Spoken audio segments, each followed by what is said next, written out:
Joseph Kabila is set to be about to hand over power after more than 18 years at the helm, but election supervisors have faced much criticism at home and abroad for repeated delays in publishing the results. For more, we are joined now by Stephanie Wolters from the Institute for Security Studies. So I imagine that you probably were not able to really hear my conversation with Claude Ibalanki, Stephanie, but he speaks on behalf of Felix Tshisekedi, and is basically confirming that, that's the information they've been given, that Felix Tshisekedi is the president-elect of the DRC, and outgoing President Joseph Kabila is willing to facilitate a peaceful handover. Are you surprised?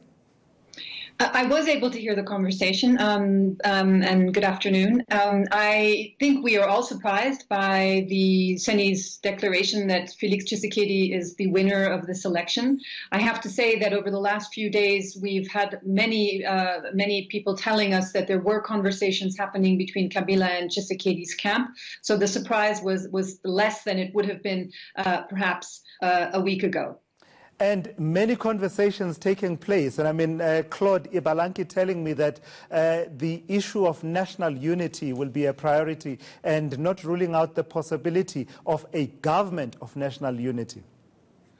I think that those are important gestures to make, but I think that might be putting the cart before the horse. We're now still in a position where we're less than 24 hours away from the declaration by the Independent Electoral Commission of Tshisekedi as the winner of this election. We've just had in the last hour the Catholic Church holding a press conference in Kinshasa in which it said, without declaring a winner, it said that its results were not the same as the Seni's. And so the question is now, who are we supposed to believe? I think that we've all been somewhat skeptical about taking the Seni's results at face value and have been waiting for this statement from the Catholic Church. And of course, now what we're hearing is that, in fact, they don't agree that Tshisekedi is the winner. So we're now clearly in a period of contestation, and I think we need to first get through that period before we can start talking about a government of national unity. And Stephanie, I've been wondering about that, about the role of the Catholic Church. I mean, they were the first to say, listen, we know who the winner is, and basically telling the Electoral Commission to say,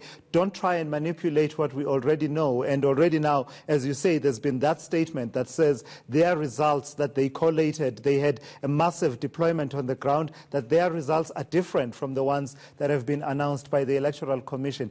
Is that role helpful in the situation where you have the number 2 candidate, certainly according to Seni, also saying that he doesn't accept these results? I think maybe it's not necessarily helpful, but I think that what we want the Catholic Church to, the role we want them to play, and we hope they have played, is to have proof of whatever their assertions are. So if they're asserting that the Seni's results are incorrect, then they must prove that.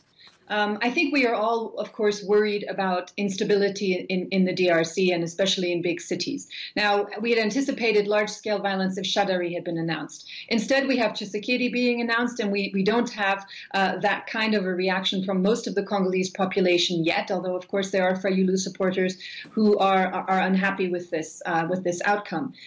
We want stability. We want this to be resolved peacefully. The Catholic Church is very aware of the kinds of loss of life that has been incurred in previous protests and even during the electoral campaign when the security services have responded with lethal violence against civilians. So I don't think that one could say that they aren't concerned about sparking tensions, but at the same time they've done a job, and they have a responsibility now, I think, to pursue that job to its end. Martin Fayulu, what options does he have? In a situation where clearly it appears from what we're hearing, Mr. Tshisekedi basically is almost guaranteed a peaceful handover from Joseph Kabila and the potential of a government of national unity. What options are there for Martin Fayulu then? Well, Martin Fayulu can certainly appeal to the Constitutional Court, which will then have 10 days to adjudicate whatever criticism, whatever protest he lodges with them. Now, we have to remind everyone that the Constitutional Court is a body, an institution that was essentially set up by Kabila, and it is a pro-Kabila institution in that country. So I'm not sure that they would vote or that they would rule in favor of Martin Fayulu. Now, of course, it's an unusual situation because Fayulu is a member of the opposition, and for him to try and overturn an official result which gives the victory to another opposition candidate is politically risky. There are people in the DRC who are not necessarily Tshisekedi supporters who are just happy to see that there has been some kind of, or there will be some kind of peaceful political transfer, that Kabila has not imposed his candidate and that he has not imposed himself. So Martin Fayulu will have to think about what it is he wants to achieve. All right, thank you so much for those insights. That is Stephanie Walters joining us to unpack the situation in the DRC.